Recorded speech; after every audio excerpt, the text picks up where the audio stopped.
Hello and welcome to the World Football Show. New year, new jingle. Did you guys like that? It's a whole new opening. Anyway, I'm Mina Rzouki and we're back to discuss everything that's happened in the new year. Thousands of coach changes, new players, transfers, gossip. We're going to be discussing that all with my new co-presenter. Please can we welcome Gab Marcotti. Hello, Gab. Hello. Delighted to be here with you, Mina. Oh, I'm so delighted to have you on. Trust me. Unfortunately, that means we don't have anyone else because we don't really need anyone else today. You're too kind. Really the two of us. What that also means is that we're going to dedicate the whole show to culture. I'm joking. We're actually going to start today with France because, well, there's an Italian now at PSG.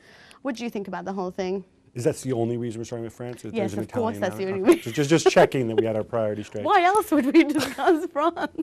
Well, it's funny because I mean, as you know, this was one of those deals. Was a long time coming after Ronaldo took over. Appointed by the Qataris. Yeah. This was rumbling from the summer. Would Ancelotti go there? And I spent some time with him in November. He was living here in London. He was happy. He said, he went to see Ronaldo, but he said, "No, I don't think so. He really wanted a job in UK, no? Yeah, no question about it. In fact, ideally, I think he was hoping that maybe there'd be a coaching change at Arsenal or at Spurs, and yeah. And he'd go in the record. He's really happy in London. But then I think come December, Comboiré axed before Ancelotti was appointed. Leonardo said, well, before you said you didn't want to go and step on somebody's toes and take over an incumbent. Well, Comboiré's gone. We've sacked him. We need a new manager. If you want the job, come talk to us. And he went for it.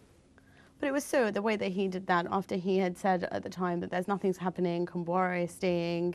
I mean, we all saw it coming because, is it just because of the flash, do you think? The fact that Ancelotti represents the sort of, the flashy business of PSG with all the money and the Qataris, and Ancelotti's a big name, whereas Comboiré is, yes, he is a PSG legend, but ultimately he's not someone that you really have heard of internationally as much as, say, Ancelotti.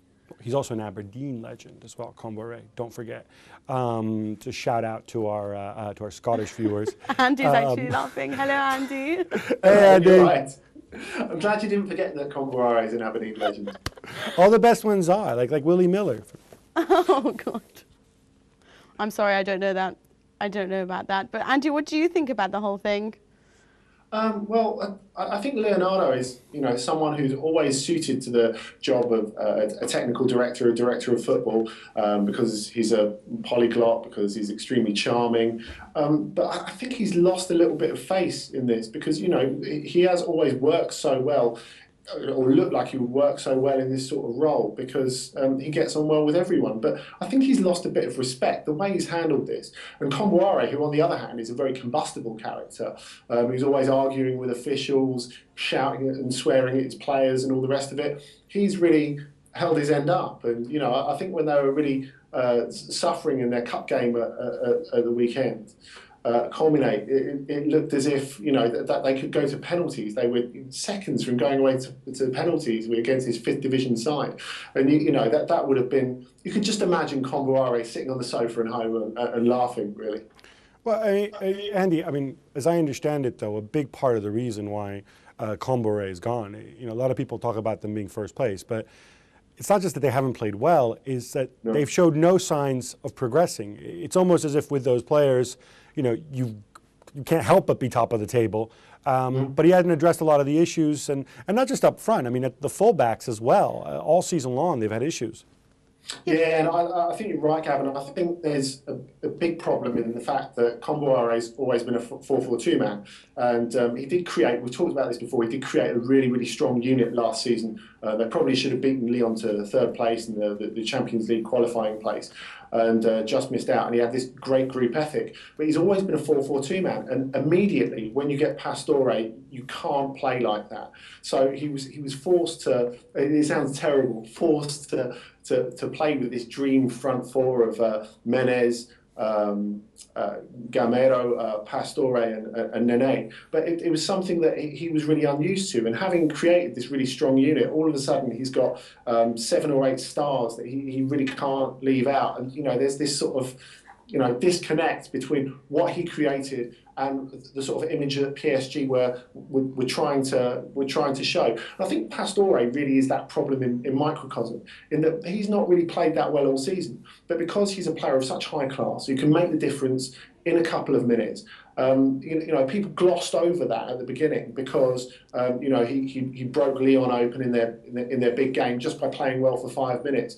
And so people were saying by the time it got to Christmas, oh, he's flagging physically, he's not adapting. He never adapted. He just had these moments where he could make it not matter because he was so brilliant in those moments. Andy, is it just a question of that? Because there's a lot of matches that I've watched where it looked like Gabriele was sort of the only person out there and they needed to have a different type of striker to get through those defenders. And you just saw that sometimes with the opposition, they knew exactly how to stop him. And when they stopped him, they obviously didn't have any other striker to finish off the chances.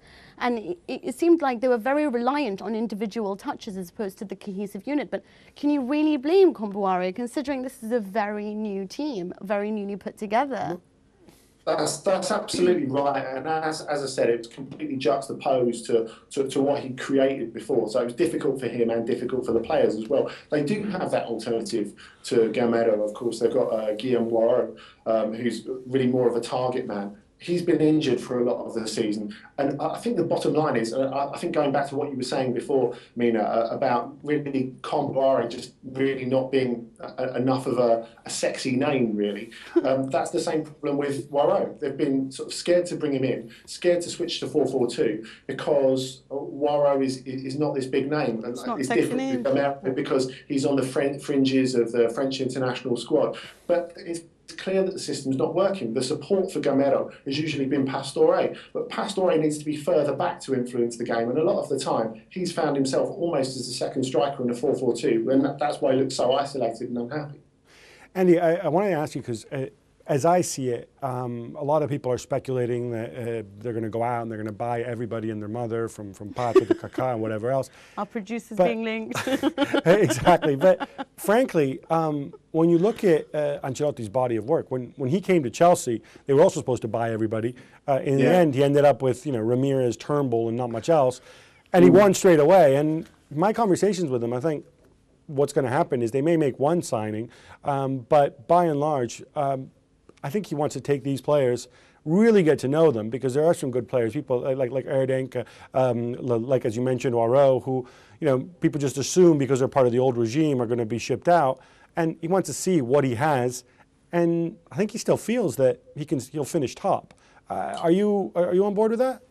Yeah, I think that's fair enough, Gabriele. I mean, I think as well, you look at the job that he's done at Milan, the job he's done at Chelsea, and it's, as John Hollins said to me when we were talking about the Chelsea situation, he's the best at squeezing a little bit more out of the toothpaste tube. And, resources aren't really a problem for him, obviously. But, he's not someone who, just because they've got the money, he's not going to spend it for the sake of it. And I think he'll be very aware of the fact that, as you say, Erdinch and Warreau and Gameiro, they're players who know the league. And I think Ancelotti is smart enough, and you saw the way he dealt with things when he was at Chelsea as well. He got people around him, like Ray Wilkins, for example, who really, really know the league. And I think this time he's got that with Claude Makelele as well on the coaching staff. So just because the money's there, I mean, the problem for them as well is that the project is not progressed enough that they can convince Tevez, for example, to come to the Parc des Princes instead of go to Milan. So what will happen is a situation that you had in the early days of Manchester City having money, or even the early days of Chelsea having money, really, in that you're paying top whack for players who aren't quite top whack. So I think stability really is what it's all about for the rest of the season. So in that sense, Ancelotti is quite a good choice as well as a glamorous one. Okay, just a quick word just before you go. Who do you think they will actually bring in? I mean, they're not going to bring Kaká, so... Well, I think as well, Kaká, you've got to ask if he would stand up to it physically as well. France is a very, very physical league, not quite as much as the Premier League, but I think that would be a difficulty for him. I think Gab hit the nail on the head before when you've got to look at fullbacks, really.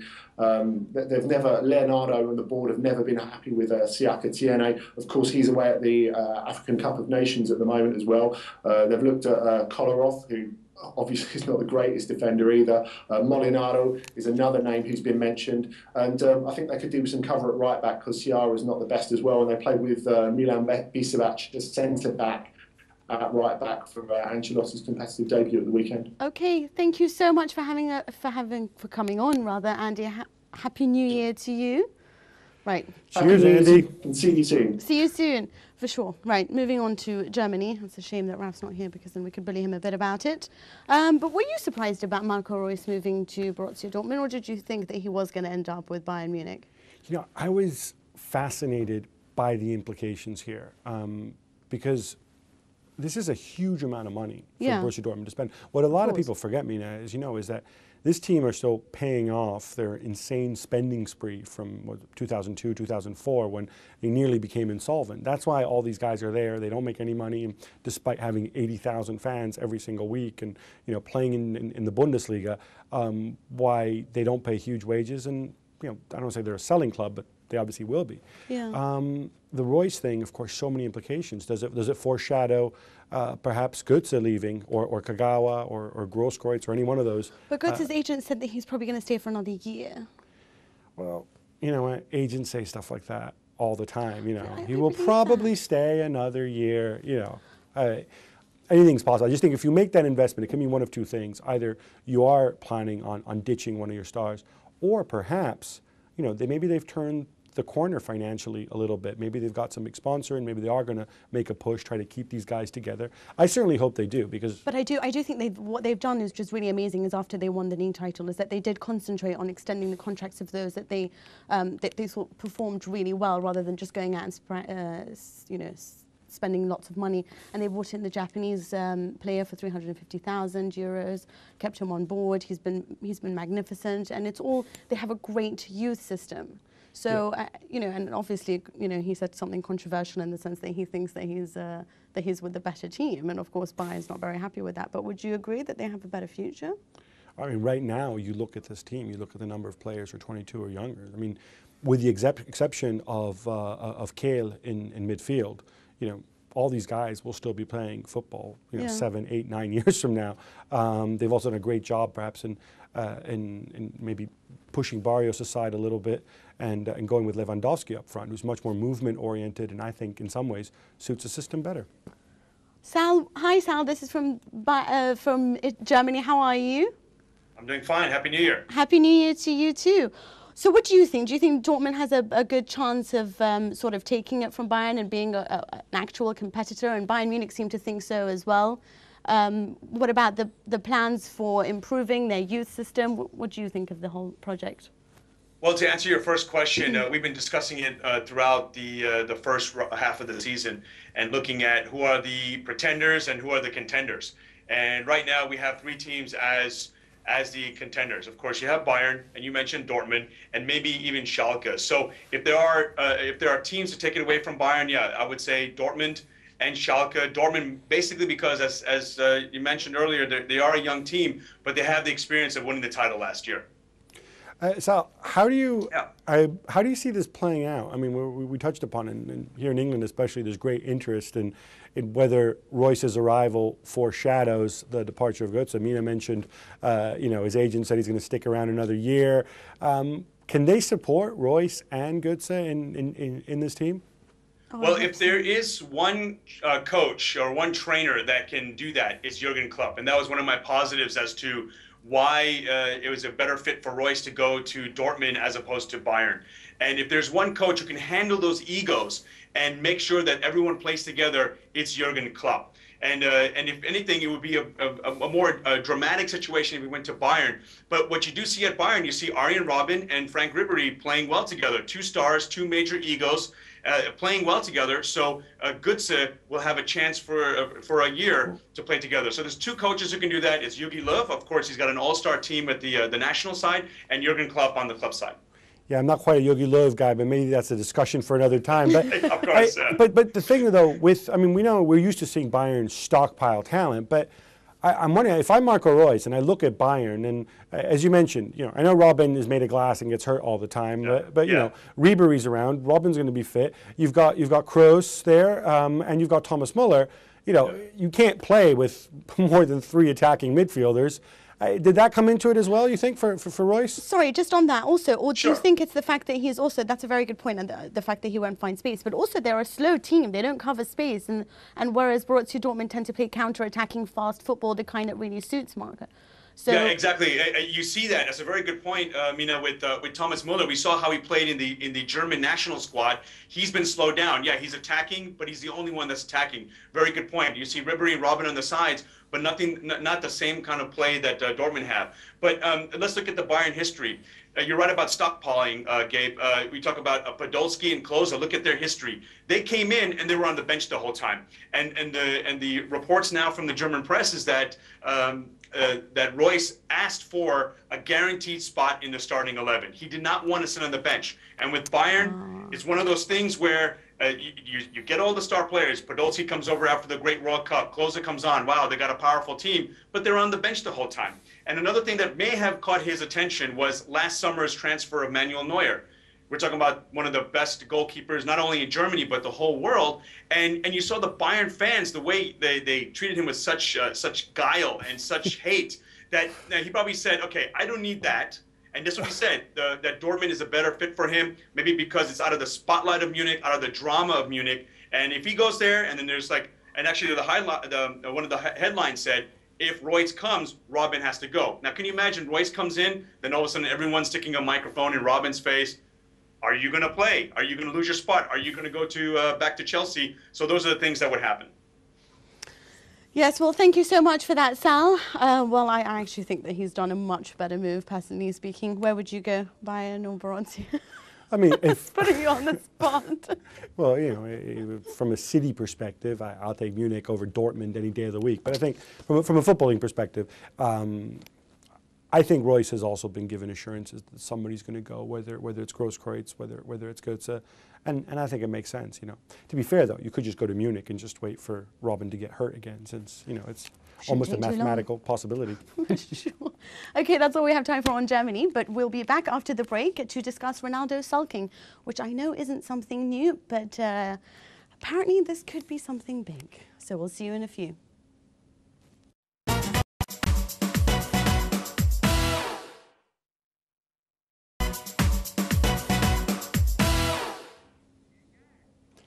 We're back, and we're talking some world football. Now, Mina, you might have heard at the weekend, Cristiano Ronaldo, Real Madrid win 5-1 over Granada. Poor baby, takes 10 shots on goal. I think his first one on target was the one where he actually scored late in the game, and he doesn't celebrate.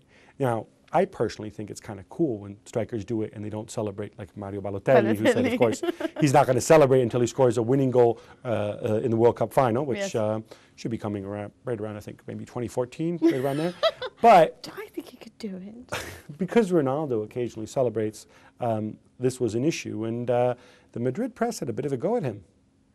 They did have a go at him, but I don't blame them because, you know, part of the thing with Ronaldo is that he's constantly trying to say that he's a model professional, and then he pulls out these type of childish behavior and then wonders why everyone loves Messi. But also, another part of me sort of feels a little sorry for him because after scoring such a ridiculous amount of goals, I think it's like 43 and 34, the fans were booing him against Barcelona. They seemed to constantly be doubting his ability. And, you know, after a while, you probably think, well, you know what, sod this. But Sergio Ramos said that there's nothing sinister about it. Well, if Sergio Ramos says there's nothing to the story, then I'm with him. Joining us is Tim Stannard. You know him from La Liga Loca and elsewhere. Tim, this Ronaldo story, were it anywhere else, we would have thought, all right, this is no big deal. This is another, you know, case of the nasty media stirring up rubbish. But in this case, both AS and Marca kind of had a go, and they tend to be on message with La Casa Blanca, don't they? So, is there any suggestion there's something to this, that maybe the club have kind of said, all right, guys, go ahead, you know, go and poke Ronaldo a little bit? Very much so, I think. It's something that's similar happened with Jose Mourinho a few weeks ago when he said, I think it's a game against Osasuna, if it wasn't for the fans behind one goal, it would have been like we were playing in an empty stadium. So this this rebuke from Cristiano Ronaldo to the fans. I was there at the Santiago Bernabeu, and you could sense the frustration with the fans. He wasn't playing well, the side weren't playing particularly well, especially in the first half, rather like the Malaga Cup game.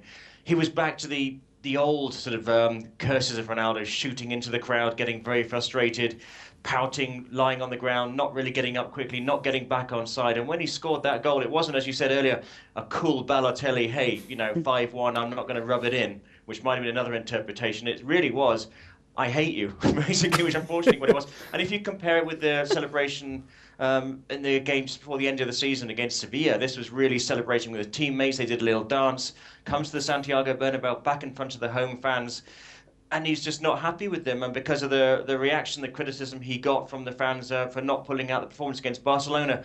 And Marco Anas, I think it's actually a little word from the club, basically pull it together again. The editorial in Marca said he's a fantastic player, but when he scores for Real Madrid, it's a team goal. It's not a goal for Cristiano Ronaldo. And that was a real slap across the wrist by the club through Marca. Wow, I didn't. When you said Marco Anas, I didn't think that the club would have had any effect on that. But do you think this means that he could possibly be leaving any time? Well, of course, Marco Anas have absolutely no influence whatsoever on the independent, on Real Madrid, sorry, have no influence at all on Marco Anas. And anyone to suggest that would be completely wrong. No, I don't think he'll be leaving anytime soon. He's just going through a little bit of a sulk. It'll all be forgotten in a few weeks' time. Especially he's got a couple of cup games against Barcelona quite likely coming up on the horizon. He scores a couple of goals against them. The lead extends to the top of the table. Ronaldo will be happy again. He knows that Real Madrid are probably on the ascendancy, especially over Barcelona in Europe and in Spain at the moment. And there's nowhere else for him to go really to keep him happy and keep his many sponsors happy, and that's Real Madrid. But Tim, help me out here, because I mean, you brought up the Mourinho thing before with the fans, and I think he's right. I mean, you were at the Bernabeu. I watched the game on TV. I was wondering if maybe they hadn't made the stadium in Granada the 90,000 seater all of a sudden, because all you could hear were the Granada fans, at least in the first half. But so I can see what you can get out of it by having a go at the fans to get them to make more noise. But what does the club care if Cristiano celebrates or not? I mean, is it really wise to go and poke him and to approach him this way? I mean, can you not get Mourinho or Jorge Mendes to go and have a word with him instead? If it really bothers you so much? Mourinho is the worst person to ask, and that's one of the editorials in AS said, hey, he should go and sit down Mourinho. But considering Mourinho has been fairly rude about the fans as well, I don't think that's going to happen. They're obviously on very much the same side, on the Jorge Mendes side as well. I think it really is a subliminal message, you could say, coming from the club that Cristiano Ronaldo, although he is the big star, has got to behave himself. When he scores a goal for Real Madrid, he's got to take it seriously. And he really is in a bit of a funk with the Real Madrid fans at the moment. They're a very tough bunch, as you said. The Granada, to my right, there were 5,000 of them out singing the 85,000 or so Real Madrid fans. But to tell you the truth, you get 50, 60 fans from an away team and they'll outsing the stadium unless Real Madrid are winning. It's an incredibly quiet stadium. The PA blares out the Real Madrid-Hala Madrid anthem. The players come out. It's Ness and Dormer. They kick off and then it's deathly silence until you get some boos because they're not winning 3 or 4-0. It's very, very tough crowd to play. And I don't think the players particularly enjoy playing there. They do seem to perform better away from home when they've got the fans on their backs, and they do seem to play better on their travels, because the Bernabeu is not a scary, this is Anfield place. It's quite a comfortable place to play. Well, no one should be complaining. At least it's not Italy, where you have people trying to set fire to the stadium. Oh, that lends some warmth to the game at least. But I want to correct you there on the deathly silence. It's deathly silence until minute 7 when they all go, "Ia, ia, ia, Juanito Maravilla," right? That's it. The Juanito chants do go in, but apart from that, I've spoken to players, away players after games, and I say, "What's the team talk? What does the manager say about approaching games in the Santiago Bernabeu?" And pretty much the message is, you keep Real Madrid quiet for 20 minutes, and the fans get on their backs. They start to get nervous, and passes start to go astray. And that was certainly happening against Malaga and against Granada, who did very well, I thought, in the first half. We did. I thought so too. But I wanted to actually ask you about Iker Casillas, because I know that he's now got a street named after him, and he was honoured by the mayor of the town in Móstoles, and it's called Iker Casillas Avenue. It is in Móstoles. I really feel sorry for Iker Casillas, because he just wants to be left alone, to tell you the truth. I think he could do without which comes around of being Real Madrid captain, Spain captain. He is a fairly humble guy. And there's a great photo of him, which probably got him into trouble over Christmas when Jose Mourinho was complaining about some of the players, partying too much, drinking too much, traveling too much. It was Iker Casillas with his mates from Móstoles in a bar, just surrounded by beers and friends. And he's happiest there, basically. He's not one of those you'll see in Buda Bar in the city centre. He's just quite happy, hiding away with his mates, drinking a beer, and he just wants to be left alone. But now he's got a street named after him, and I have a feeling he'll be the butt of his jokes of his friends, because he's a very down-to-earth guy. Well, he should be kissing his girlfriend on TV. But you're Sara Carbonero. But you know about, she's gorgeous. You've got to give him that one, I suppose. You've got to give him that one. But you actually know the town, don't you? I have, yeah. Tim, I don't know if you've ever had the pleasure of driving out to Móstoles, but it's kind of a dump, and it's where a lot of people. Yeah. It's where people take their driving test, isn't it? Because of all the roundabouts. That's it. It's just there's a couple of like towns like Alcorcón, which has got a club, Móstoles. They're known as the bedrooms, basically, of Madrid. They used to be in separate towns, but the sprawl of Madrid has gone out there, and it's not the nicest place in the world. But Iker Casillas said he still misses the days when he used to go to training on the metro. He can't do that now. But no, he's from there, and he's very, very proud of it. There's an advertising slogan saying, "I'm not a Galactico. I'm from Móstoles." I don't think really he's not a great. Him and Florentino Perez are said not to be enormous friends, because Iker Casillas isn't really a fan of that whole Galactico model. He's a very basic guy, and I don't think the club particularly like that all the time. Tim, just before you go, I just want to touch on the subject of Zaragoza sacking their coach before. And of course, the famous quote from the president was, "I never doubted him. He is the best coach we could have with his wisdom and experience. We will not separate from him, not under any circumstances." And lo and behold, the Mexican has gone.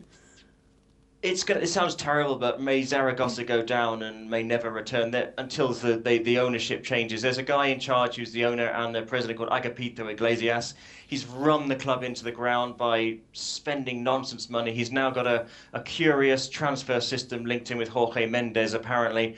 And he fires coaches constantly expecting different results. He had a really good coach in charge, Javier Guidi, who I think is the right man to try and drag Zaragoza out of the trouble they're in, but all he keeps doing every time is getting new players in, 6 or 7 each transfer window, getting a new coach in and expecting a different result. The fans want him out, the players are not playing for him. I heard an interview with a club captain who sounded despondent. They've got 10 points, they're going down. It sounds terrible, but they're an appallingly run club in administration, 100 million euros in debt, and in a terrible position. But quite a few people wouldn't be too sad to see their owner out of the way anyway. Yes, well, it's not a very unusual thing, especially not if we're talking about Italy, which we have after the break. And it's almost like I died and gone to heaven, because I've now got Marcotti. So someone else on my side to discuss Calcio. We'll see you after the break.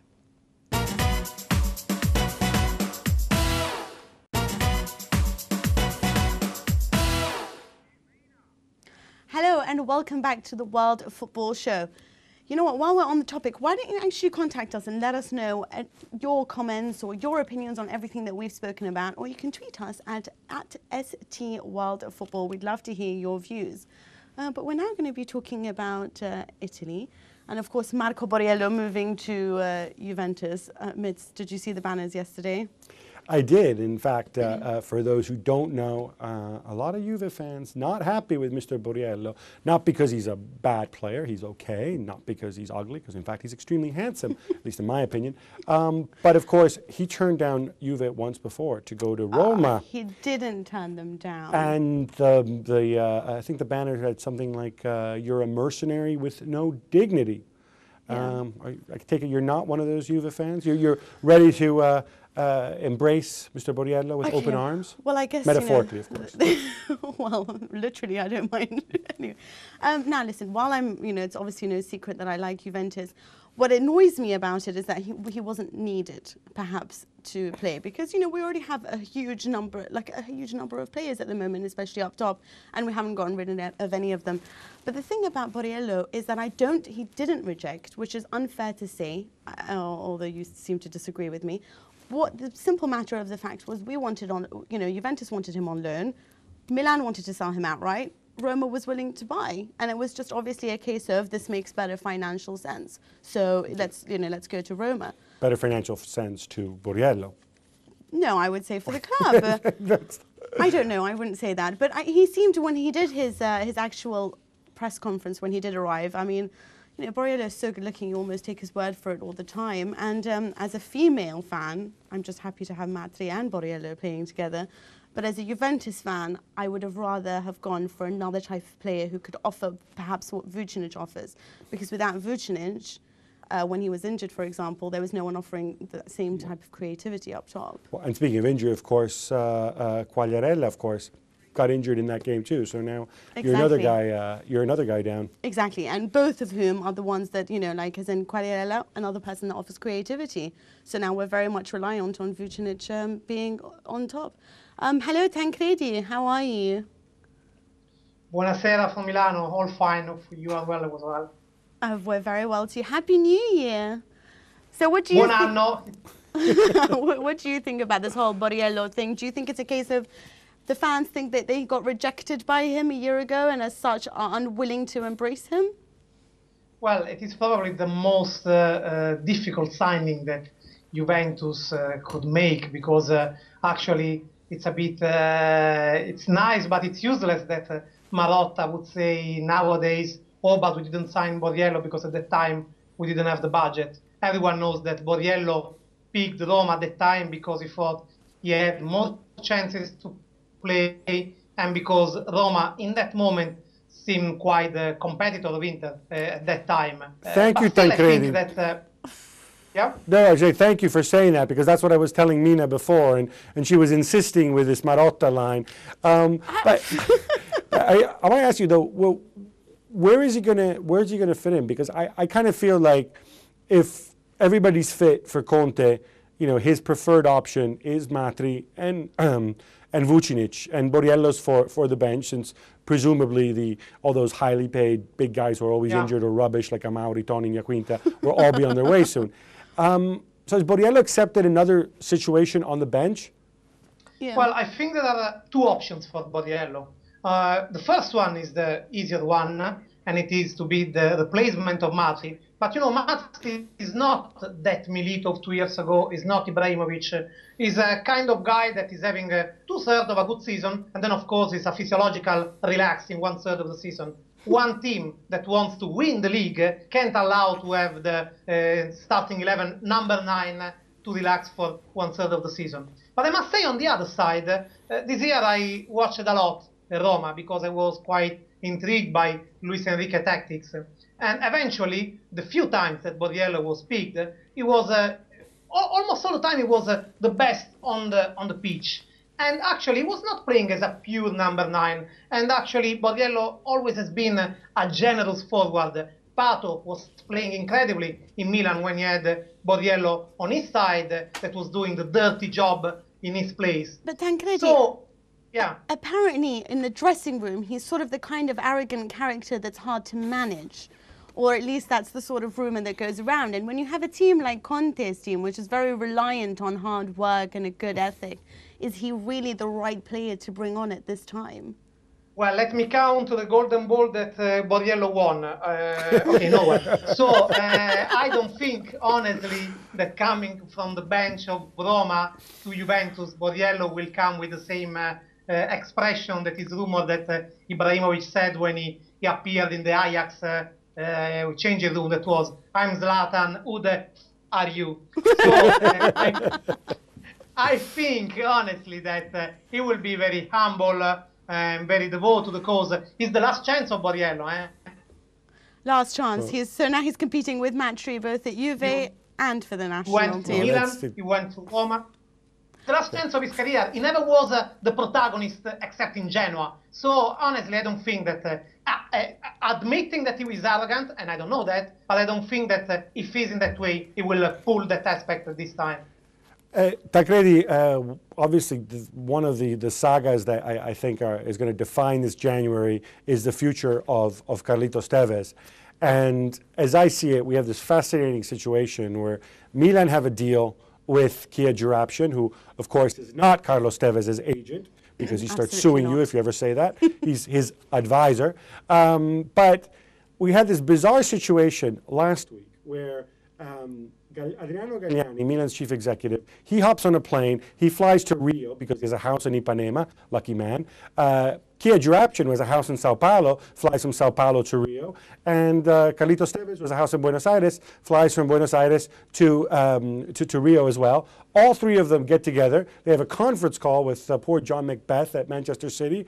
And there's a picture of them in the papers the next day, all smiling over lunch. And my reading here is that they have to deal with a guy, and they're going to push City and push City. And the reaction from City is, from Mancini, I don't know if he brings up Moratti at Inter and says, hey, do you want to make an offer? Because we don't like Milan's loan offer. Is that what's happening? Is Inter's interest real, or is it just something Mancini has invented?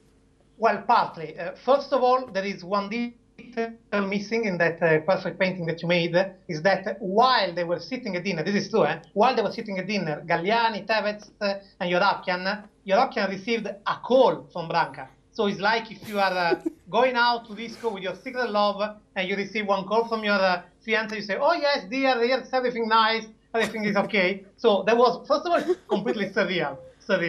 Secondary, as you said, it's not that Mancini wanted to make the things more difficult. Mancini and Moratti, they spoke, but they already spoke last summer. And the thing is that Moratti knows that in this moment can't face at the same level Milan. But, you know, the rivalry of the city, if Milan would bring in Tevez, as long as Inter is not signing any sexy player since, well, we must say since Eto'o, actually. So this thing really played in the mind of Moratti. You know, Gabriele, all the journalists know that in Italy that Moratti is a kind of Vulcano. He doesn't have a real society planning about these things. So when he heard that there could be a chance to make things harder for Milan, he just didn't wait to that someone would say him twice. And I can bring you something that is very fresh. It's a declaration from Moratti of 20 minutes ago. He just said, when we do something, it's not because we are joking. That means we are making troubles to them, but because we want to sign him. My personal opinion. I hope that one day Moratti realizes that most of all he makes trouble for himself and for his club, because now that they're finally doing well, you've got Pazzini, you've got Milito, you've got Forlan, you've got Zarate, you've got Castagnos, you've got Coutinho, you've got financial fair play to worry about, and you're going to go and mess around with this lunatic Tevez? Come on. But I want to ask you about another player who's out there, Daniele De Rossi. Out of contract in June. And some of us love Capitan Futuro, others a little bit less, like Mina. But he comes out and he basically says, I know exactly what I'm going to do. My ideas are very, very clear, but I'm not going to talk about it. What is we've all tried to interpret it. What does he mean? Is he going to Man City?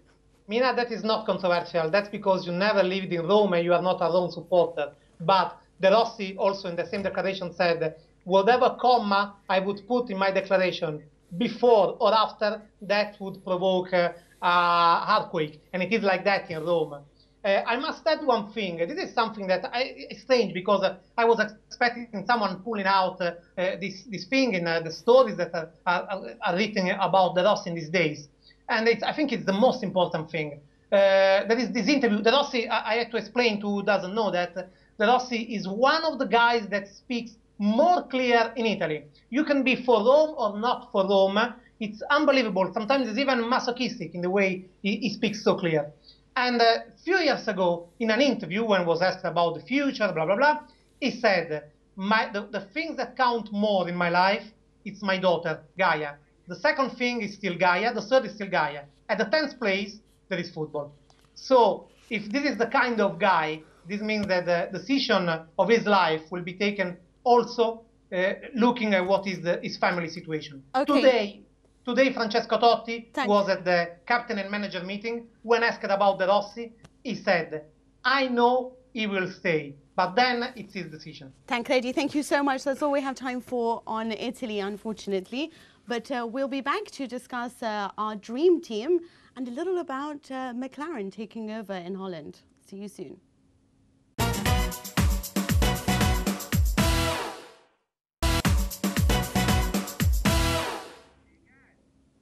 We're back on the World Football Show, and hey, we're going to talk some McClaren here, not Formula One, but Steve, old Steve McClaren, who's after his misadventure, I should say, at Nottingham Forest, Mina. He's going back to Holland, back to the base, back to Twente, where, of course, he delivered a historic double 2 years ago. I think it's a brilliant move, because I honestly was worried for him afterwards. But I think it's a really good move for him. Firstly, he did wonders for that team. Historical, first time ever. Moreover, I think he was undefeated at home. They only ever lost twice. And now he can regain his sort of reputation in a way. Well, joining us from Holland is Ufuk Ermis. Ufuk, it's safe to say Steve McClaren left better memories in Twente than he did at Wolfsburg or Nottingham Forest, right? Yes, that's true. Yeah, we are very happy that he is back in Enschede, and yeah, the fans are very happy. The players are very happy, and they are now in Gran Canaria to prepare them for the second season second half of the season. And he's now, on this moment, they are playing a practice game against Lausanne Sport. I wanted to ask you, though, about, because Twente were not doing particularly badly when you consider the size of the club. Was it a surprise that Co-Adrianse left all of a sudden? It was, for me, was it a surprise, but insiders of the club, the people who work with him, there was trouble in the club, and we don't expect that he went in a half year, that he went leave Twente again, because he's a big name, big coach in Holland, Co-Adrianse, and Twente will make the step to be to be a top club in the Netherlands, and we thought that Co-Adrianse could bring us to that level. But it doesn't have to be seen so, because the players and the technical staff of the club, there were problems on his work style. Well, the rumour was that he did lose the dressing room. But do you think now that you have McClaren back that you have a good shot of finishing in the top 2 or 3? Yes, the most of all is that the players get confidence back. And Steve McClaren is a real people manager. He knows the club. And when he said on a press conference in Enschede, he said 3 main reasons to sign for the club. One reason, the most important reason, he said that our president, Joop Munsterman. The second reason were the players, was a good balanced team. And the third reason were the fans of Twente. He loved the fans also, as we love him too. And I think that he can bring with confidence, bring us on the top of the table. I don't expect that we will be the champion this year, but most important is that we get confidence, and we play well as before and win games. Well, I think there's going to be a lot of pressure on him this season as opposed to when he first came there, because obviously there wasn't the expectations. Now that you know what he's capable of doing, do you think that perhaps the pressure will be too much on him in the squad? Yes, you mean the first, that he was in Enschede the first period, and then now, do you mean that? What's changed compared to what he was before to now? Whether the expectations are higher now than when he first arrived? Yes, because he brings us to a higher level, and the people here and the fans of Twente are not expecting like Ajax or Feyenoord fans that he will be, of PSV fans, Feyenoord not anymore, but PSV fans that will every year to get champion. We know where we come from. We had big fights to come to this level, and on this moment we need just confidence to get to stay on this level, and that's the main reason that Steve McClaren, with his experience and knows the club, to bring us and to keep us on this level.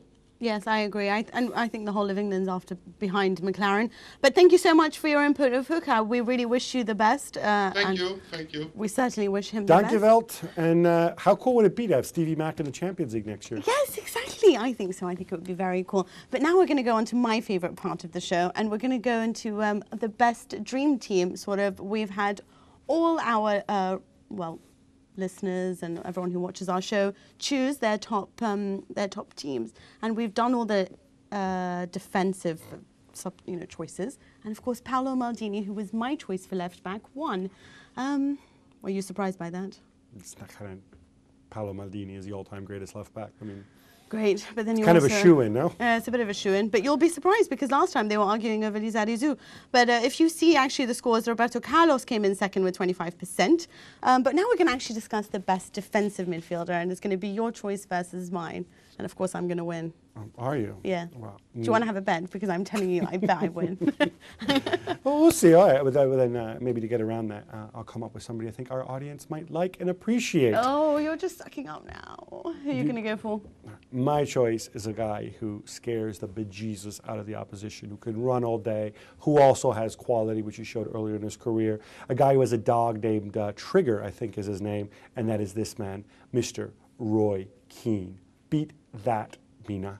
Okay, I will actually beat that. But the guy who embarrassed him in the Manchester United versus Real Madrid, Old Trafford, quarter-final in the Champions League was Fernando Redondo, who is by far the man that made me fall in love all over again with football. He looks like a girl. Yeah, but you can't not like him because he looks like a girl. He is. Do you remember after that game when he backheeled a pass through the legs of Henningberg and then recovered it and assisted it, and then it was Raul, I think it was Raul who scored the third goal in that Champions League. Roy Keane used to nutmeg Henningberg in training every day. Most valuable player voted in the Champions League. More than that, afterwards, I remember Sir Alex Ferguson saying it was like he has a magnet in his football boots. He was a technically perfect player, tactically perfect.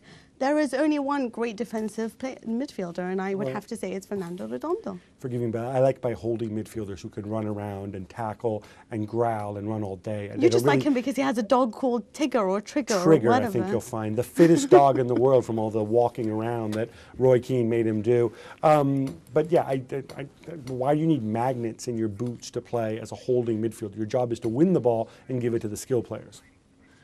Which Roy Keane did very well. And he also scared Patrick Vieira, remember that? Yeah, well, everyone when scared Patrick Vieira was picking on Gary Neville in the tunnel, who was it who came up and picked on him when he said, pick on somebody your own size? Okay, so Roy Keane is a man and Ronaldo is a girl. Okay, we're going to go with that. So please pick the girl. But my producer's really unhappy because we didn't show a little picture of the actual dream team as it is now. So there he is. Are you happy now, producer? Yes, he's very happy now. But please, can you also call in, tweet us with who you think? Obviously, I want you all to vote for me. If you don't vote for me, I'll just delete that tweet and pretend that you did vote for me anyway. Thank you so much for coming on, Gab. Pleasure for being there. Hopefully we'll have you back. Oh, of course we'll have you back. You've now hijacked my show. But we'll be back next week. We'll be back together next week. So please do tune in. Same time, same place, same type of football chat. See you. Bye.